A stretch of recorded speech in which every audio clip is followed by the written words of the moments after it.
Who's the dumbest person you've ever met? A girl in my school was using a calculator on a test and typed in the math problem in wrong. She then proceeded to type syntax error as an answer. Back in high school, a guy named Kevin was arguing with me and anyone who would listen, saying that STDs are prevented by having sex. After about a minute of explaining to him what STD meant, I decided to just say, let's agree to disagree. But he didn't let it go. He pulled out a $50 bill from his wallet and bet me that he was right. After he looked it up, the crowd mentality forced him to pay up. My psych class. One girl asked, is eye color a behavior? Not really stupid, more what the duck, but she also said she wanted to have a pet baby. Not wanting a pet, or a baby. A pet baby human. It's not uncommon as a teacher to have students who are a bit behind the curve in certain aspects, but 99.99999% of the time they are keen on something. They might not understand how to identify a noun or what theme is, but they somehow know how to make a mean plate of nachos. You learn pretty quick to not judge fish for their tree climbing ability. Yeah, no, I thought this was the rule when I was teaching until I met Kevin. Kevin isn't his real name, but it doesn't matter because he can't spell it anyway. Kevin was a student of mine during my last year of teaching. He came to my classroom with very little to show for his academic past. He had moved a few times and thus was missing a lot of typical test scores that we used to try and ballpark their ability. Don't worry, it was a ballpark. We didn't make major decisions until we actually had a chance to talk and work with a student for a bit.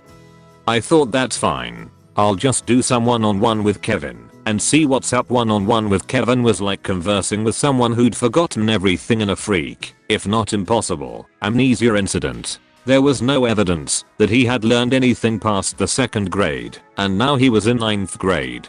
Flabbergasted, I figured we needed to get more serious with this. If he was going to be in my class, I needed to know why and how. I decided to meet with him, his guidance counselor, his parents, and another teacher to see what was really going on. This is where it all became clear. It was by some incredible fluke that his family hadn't been wiped off the face of the earth years ago. Odds are his entire heritage was based on blind luck and some type of sick divine intervention that saves his family every time a threat presents itself. Kevin was the genetic pinnacle of this null achievement. Even my instructional lead, a woman who could find a redeeming tray in a Balrog, failed to see any reason this kid or his family should be alive today. So here's a list of events that made it abundantly clear that God exists, and he's laughing uncontrollably. Kevin frequently forgot when/where class was. On more than one occasion, I had to retrieve him from other classrooms. Kevin ate an entire 24-pack of crayons, puked, and then did it again the next day. This is 9th grade. I have no idea where he got crayons. Kevin's dad wrote tuition checks and mailed them to me, his English teacher. This was a public school. When I gave it back to Kevin, voided, to give to his dad with a brief note explaining that this is a public school, Kevin got in trouble for trying to spend it at 711 after school. Kevin was removed from the culinary arts program after leaving a cutting board on the gas stove and starting a fire twice. Kevin threw his lunch at the school resource officer and tried to run away. He ran into a door and insisted it wasn't him. Kevin stole my phone during class. I called it. It rang. He denied that it was ringing. Not that it wasn't his. Not that he did it. No, he denied that the phone was actually ringing. He tried it 3 times before the end of the year. Kevin called the basketball coach a motherfucking bitch during gym. Basketball tryouts were that afternoon. Kevin tried out. It didn't go well. Kevin's mom could never remember which school he went to. She missed several meetings because she drove to other schools, none of which he ever went to. Kevin tased himself in the neck before a football game. Kevin kept a bottle of orange Kool-Aid in his backpack for about 4 months. He thought it would turn into alcohol. He drank it during homeroom and threw up. Kevin said the N-word a lot. Kevin was white. The high school was 84% black. Kevin got beat up a lot. Kevin stole another student's iPhone and tried to sell it back to them. Kevin didn't understand that his grade was dependent on tests, quizzes, homework, class walk, and participation. Kevin finished his first semester with a 3% average. He tried to bribe me with $11. Kevin spit on a girl and said you should get out of those wet clothes. The girl was the Spanish student teacher.